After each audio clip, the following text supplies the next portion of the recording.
Hey everyone, good morning or afternoon, whatever time of day it is. I'm Simon from CrewLAB, and this is a chance to show you how to use some of the features that are inside the app that maybe you haven't gotten to yet.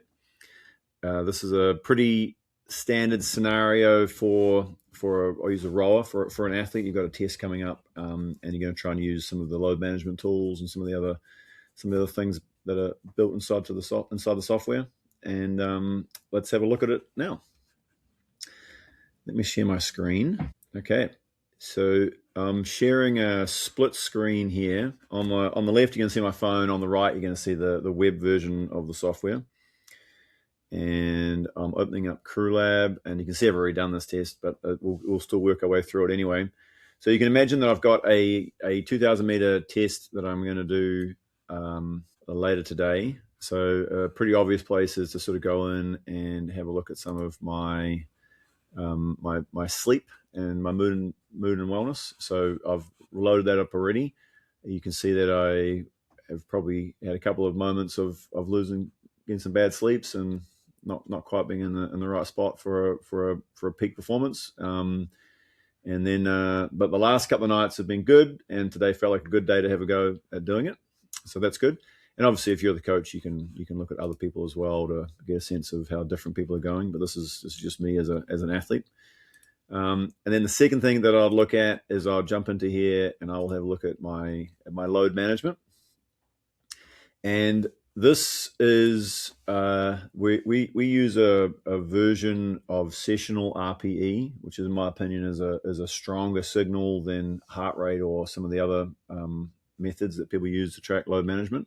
Doesn't require a heart rate monitor, which is obviously really good.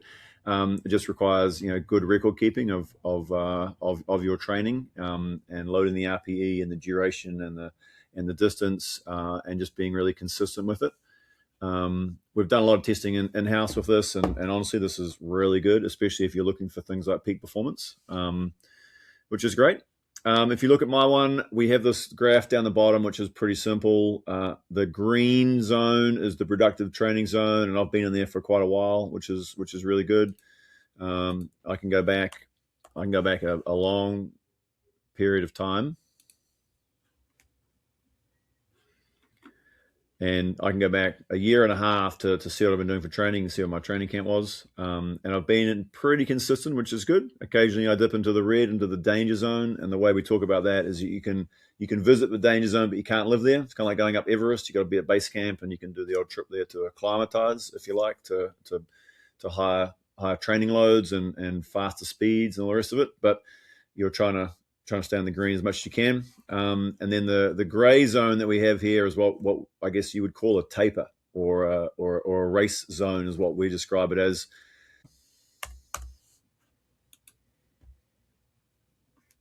You see over the last period of time, I've eased up on the training a little bit and trying to get myself in a good position where I can get out there and do a really good peak performance. Talking about some of the other charts here as well. Yellow is my fitness, and it's stable. I think that's all I kind of really need to know. It's not like it's a finely tuned measure of my fitness. It's just more of an overall trend. And obviously, my goal is to try to keep the blue line above the yellow line. If you understand load management, you'll understand the concepts of acute fatigue and chronic fatigue. And there's a information button up here on the top, which tells you what you want to be doing. And some different graphs in there, but we won't worry about that. And I'm at a good readiness, good place to go, really good. If I wanted to look at some of the other people that also might be thinking about doing something, let's have a look at Ted, do Ted by himself. Yeah, Ted obviously took a bit of a break from training and got to the stage where he was losing fitness, which is not ideal. And he's climbed back into it, and potentially he's sort of fatigued at the moment in terms of what he's trying to do.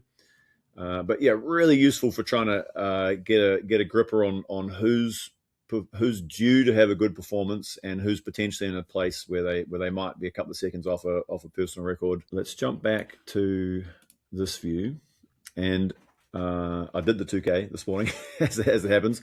I'll talk quickly about the integrations that are built into the app, and obviously I can see the same stuff in the app. I got a fairly good sign there of what I've got going on, which is great.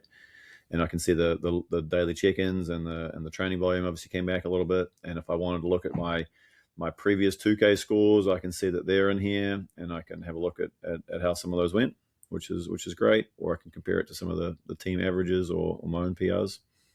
But we'll back out there a little bit. I think I just want to talk about integrations. So I've hooked up my Concept2 Erg through Concept2 Logbook, but I can do it through Coros or Garmin Connect, and Apple Health does it as well. And if you've got a different app, tell us by clicking the blue button.